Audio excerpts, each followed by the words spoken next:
निम्नलिखित में से कौन सा उदाहरण विकास के समीप दुराभिमुखी मतलब आपका अधोगामी सिद्धांत को दर्शाता है? तो आप लोगों को पता है कि विकास की कितनी दिशाएं होती हैं? विकास की दो दिशाएं होती हैं। एक होती है आप अधोगामी और एक होती है आपकी सिरोपुच्छ। ठीक है, सिरोपुच्छ क्या होता है? सर से पैर की तरफ।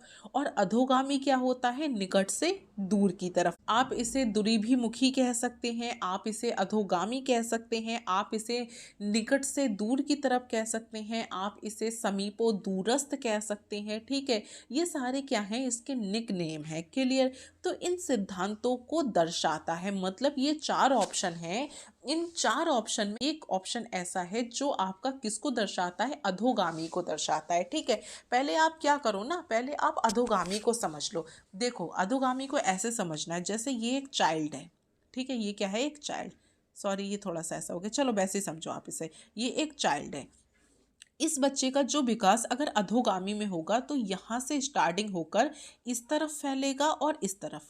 ठीक है, और नीचे की तरफ और यहाँ ऊपर की तरफ। ठीक है, ये हो गया आपका अधोगामी, जिसे कहते हैं समीप से दूर की तरफ। ठीक है, समीप से दूर की तरफ। तो सबसे पहले छाती होती है, फिर कंधा हो जाता है, फिर कोहनी हो जाती है, फिर कलाई हो जाती है, फिर उंगली। ये क्या हो गया? इसका क्रम हो गया। सबसे पहले छाती, फिर कंधा, उसके बाद क्या आती है? कोहनी आती है, उसके बाद क्या आ जाती है?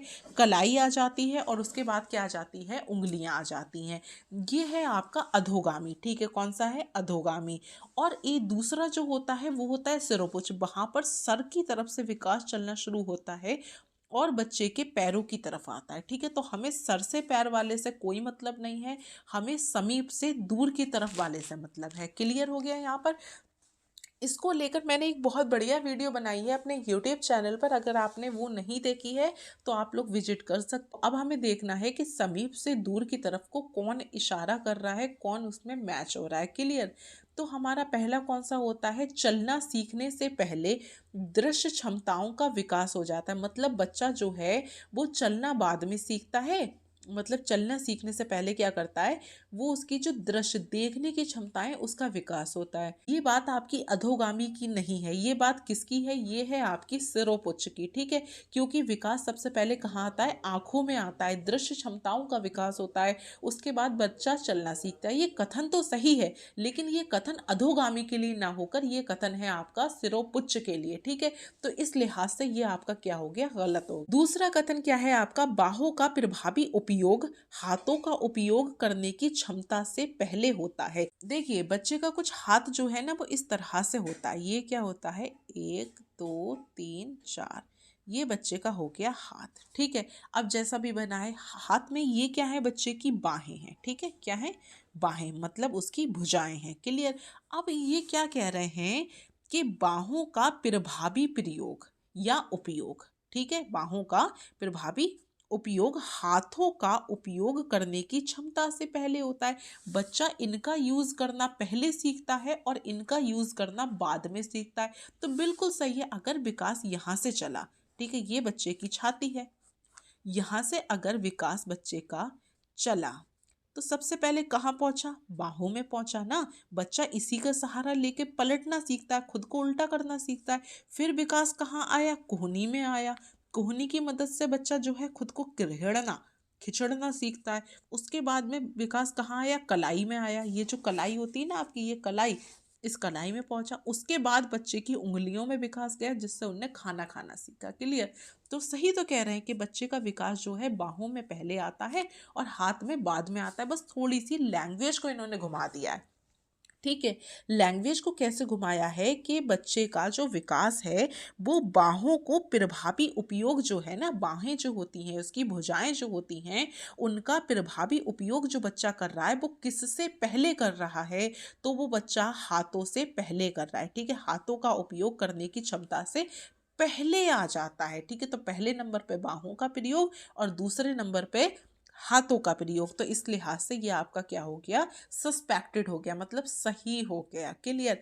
अब देखो, व्यक्तिगत उंगलियों की गति को एकीकृत करना, मतलब व्यक्तिगत जो उंगलियां होती हैं ना, ये उंगलियां, इनकी गति को बच्चा क्या कर रहा है? एकीकृत करना। सीखने से पहले उंगली पकड़ने में महारत हासिल नहीं की जा सकती।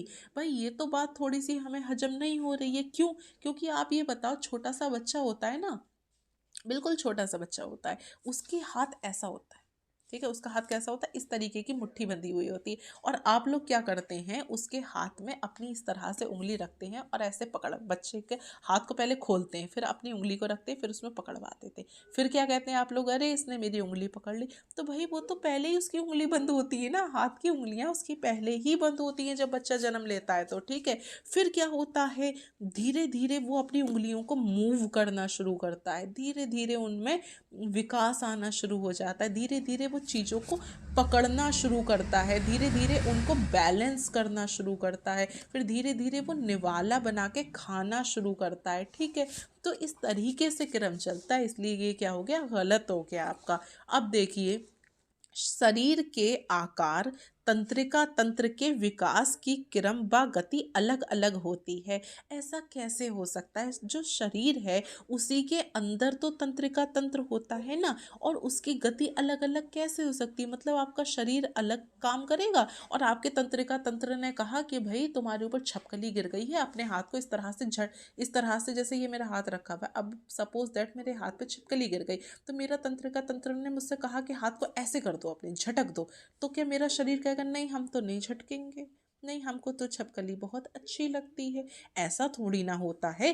तंत्रिका तंत्र और शरीर जो है वो एक साथ कार्य करता है, लेकिन इस बात से हमें मतलब नहीं कि एक साथ काम करता है कि नहीं करता है, हमें इस बात से मतलब है क्या ये अधोगामी सिद्धांत के अंतर्गत आता है, नहीं आता ना, तो फिर गलत करो इसको, झंझट लेना ही क्यों है हमें। हमारा राइट आंसर बी हो गया, ठीक है, क्योंकि ये तीनों जो है वो मिसमैच हो रहे हैं। क्लियर?